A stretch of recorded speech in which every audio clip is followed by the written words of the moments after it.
It's the latest state to take a stand against the federal deployment of the National Guard. Oregon and the city of Portland are suing the Trump administration for what they call unlawful deployment of 200 troops in the city. The lawsuit filed Sunday comes just a day after the president called Portland war-ravaged. The suit targets Trump, U.S. Secretary of Defense Pete Hegseth, U.S. Secretary of Homeland Security Kristi Noem, the U.S. Department of Defense, and the Department of Homeland Security. Chief Legal Analyst Khalif Rhodes joins us now to talk about the goal of the lawsuit, what we can expect next. Khalif, break this down here, because the federal government does have the ability to protect federal buildings, federal ICE agents and all that. Where does Portland and Oregon stand on this, and where does Trump stand on this? There are so many moving parts here. I mean, I would love to have taught this in law school. This reminds me of civil procedure, and it's something I used in that class to remind me of the cases that we were looking at. Is if I'm at the stand, the fruit stand, is the fruit ripe? Standing's the first thing you need to bring any lawsuit, and then ripeness is the claim ripe for bringing it right now. So standing, a city like Portland, the state like Oregon, both of them bringing this together, right? They're attempting to say that I have standing because I will be a party that has an injury in fact. Pretty crystal clear. If you're bringing folks into our city, into our state, and you don't have authority to do it, and you're overseeing, policing activities, then you're in violation of the Posse Comitatus Act. That's pretty crystal clear. You cannot use federal troops or troops that have been federalized to do civilian policing type of work, right? And so how does the president get around there? So that's your move. How do I get around that? Well, I'm attempting to stop or prevent some type of invasion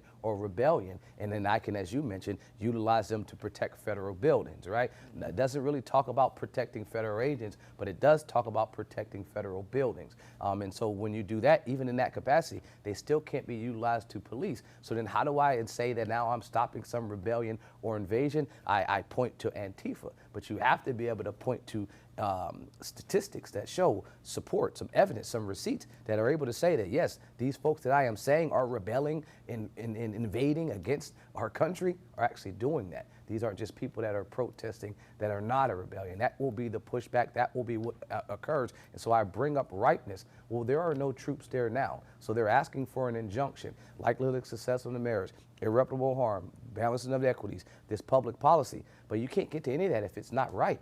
If you haven't been injured yet, if they haven't actually landed there and put troops there, then you're saying you're attempting to prevent something. A preemptive injunction is even harder to get than an actual temporary injunction when the harm is about to occur or in the process of happening. Right now, there's just conversation about it. Yes, they've received their orders, but it's 96 hours is what they said it would take for them to get there. So until they actually get boots on the ground, I don't think this case is right for it to even be brought before the court.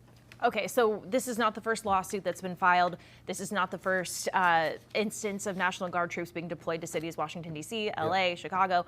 How is this suit or this action different than any of these other cases that we've seen so far? D.C., he has, that's the outlier. All these other ones, I think, are all in the same basket. D.C., the president has that dual control of National Guard troops, unlike in these other states where the governor controls them and the president has this dual authority, but typically would defer and ask the governor for authority to be able to federalize the troops. This, I think, if I'm using my crystal ball, what I would look is that they look at what happened in L.A.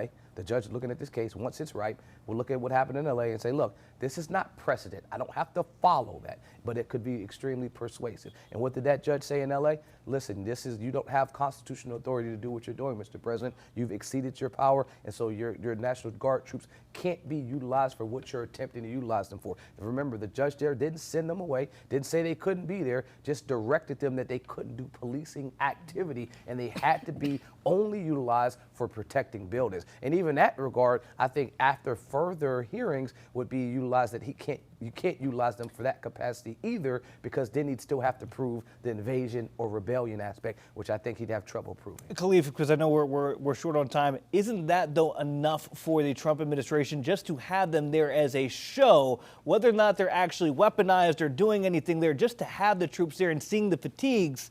Is that enough? Well, I mean, obviously a show of force is great. If you have people there, it prevents, the other folks from creating violence and committing crimes. But that's not what they're doing. In most of these places, these National Guard troops are attempting to police individuals, which is a clear violation of the act. And you don't want that to happen. And once they cross that line, it's kind of hard to pull that back in. And so I can see what they're attempting to do is get in front of it.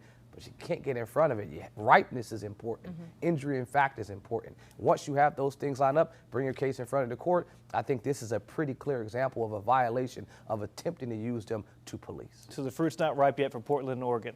Not yet. All right, our chief legal analyst, Khalif Rhodes, weighing in on that for us. Khalif, thank you. Queen City News Plus. Just search Queen City News on your smart TV's app store.